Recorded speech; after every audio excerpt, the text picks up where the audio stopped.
Могжоохон даагтай жогжоохон хүү.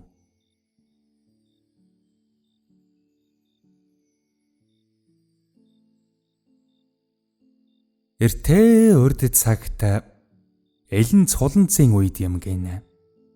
Манай эрнээс өмнө маш эртийн цагт юм гинэ.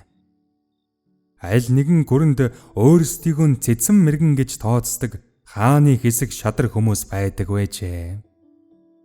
Тэд нутгийнхаа ард олон албат иргэдийг ам хэлээр доромжилж амар заяа үзүүлдэггүй байжээ.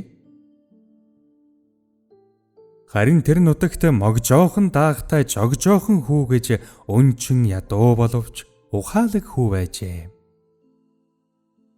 Жогжоохон хүү могжоохон даагаан унаад нэг өдөр дарданхан замаар ташуурданхан давхинхан явж байтал нь шулуухан нөхрөө шулданхан зурм голданхан гэд орчихжээ. Тэгэхээр нь могжоохон даагтай жогжоохон хүү шулданхан зурмын шулуухан нөхийг утанхан уханхан сууж байж гинэ. Гэтэл хар азраг унсан хар дах нүмерсэн хааны адуучин хурч ирээд "Чи ер нь зам дээр юу хийж суугаа навшив" гэжээ. Жогжоохон хүү "Би шулуухан нөхрөө шулданхан зурм голданхан гэд орчхоор нь утанхан уханхан сууж байна хаа" гэж хэлжээ. Гэтэл нөгөө хар азраг унсан хар дах нүмерсэн хааны адуучин тохуургсан байдалтай "Чи зам зайлхоо" гэж гинэ. Жогжоохон хүү тэгэхэр нь дургүй хүрээд хар азраг унсан хар дах нүмерсэн хэрцгий адуучин "Зам чамайг зайл гэж байна" гээд талын дээгүүр сунаасан дардан замыг ташуураараа ороолгох дүр үзүүлжээ. Үдэгтэл хааны адуучин "Энэ ер нь цэцэн сөрхийхүү байх нь хэдэн үг солиё" гэж бодоод "Чи шулуухан нөхрөө голданхан гэд орсон шулданхан зурмын нөхийг уданхан ухаж яах гэж байгаа юм" гэжээ. Зурмын загсан захиасыг биелүүлснээр түүнд хэлэх гэж уханхан байгаа юм аа гэв. Тэгэхээр хааны адуучин "Зурм чамд юу гэж загсан юм" гэж асуув.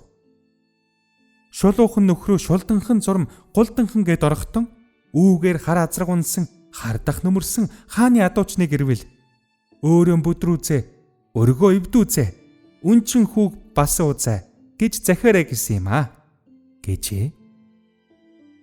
Адуучин энэ үгийг сонсоод "Яасан сөрхий цэцэн үгтэй гайхлав. Тэнгэр нэргэг чамайг" гэж гинэ. Тэгэхээр нь жогжоохон хүү "Цэцэн үг цээжинд, цэцэг навч ууланд, хошин үг хоолойд хонх дамар ламд байдаг шүү дээ. Дахтайгаар нь таныг нэргэг, далантайгаар нь азаргыг чинь нэргэг. Таанч балчирхнаар нь намайг өршөөг, дайгтайгаар нь даагийг минь өршөөг" гэжээ. Гэтэл хар азраг унсан харах дах нүмерсэн хааны адуучин уурлаад хаандаа мэдүүлж залхаагаар хүүг аваад явж гин шүү. Хаанид хурж очтол хаан өргөндөн байхгүй байж гинэ. Тиймээс хааны адуучин хатанд нь өчиг мэдүүлжээ. Хааны хатан хүүг дуудаж оруулаад байцаах гэтэл могжоохон даагтай жогжоохон хүү "Ямаан толгой ямбанд ордгүй, янтгар хатан зарга шүүдгүй, тэмээн толгой твшинд багтдаггүй, тэнтгэр хатан зарга шүүдгүй, хоньны толгойг хойморт дээжилдэг, хотолд нэртэй ноёнороо заргаа шүүлгэнэ" гэжээ. Тэгэхэр хатан учиргүй уурлаж хүүг гаргаад морныхон уян дээр уйчхаж гинэ. Хүү уйдахтан хуруу гараан газар зураад сууж байжээ. Тэгтэл хааны одож лам гарч гараад "Чи юу гэж газар ухаад байгаа юм" гэв. Тэгэхэр нь жогжоохон хүү "Эмч хүний эрхий хуруу домч хүний долоовор хуруугаар газар ухаагүй. Өнчин хүү өдрийг барж зөвхөн өөдсөн биеэн саатуулж ядахтаа л өөрийнхөө мө долоовор хуруугаар газар зурсан юм" гэжээ.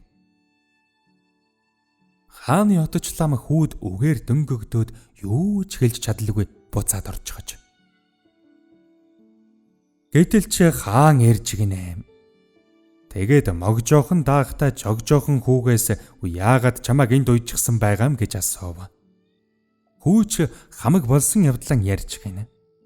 Гэтэл хатан хажуугаас нь Наатмуу новш чи намайг хачин ихээр доромжилсан гэж гомдлжээ. Тэгэхээр нь хүү новшийн муу хүү би юугаа доромжилж чадах вэ? Харин гоо сайхан хатан гойл морималынхаа уян дээр эр намайг адхуус мэт уяад айхавтар доромжилж байна да. Би уг нь хатан авгайг хааны эрг ямбыг булаацалдаад хэрэг шүүн гэхээр нь өндөр титэмд хааныгаа хамгаалж ямаан толгой ямбанд ордгүй, янтхар хатан зарах шүүдгүй. Тэмээн толгой твшинд багтдаггүй, тэнтгэр хатан зарах шүүдгүй.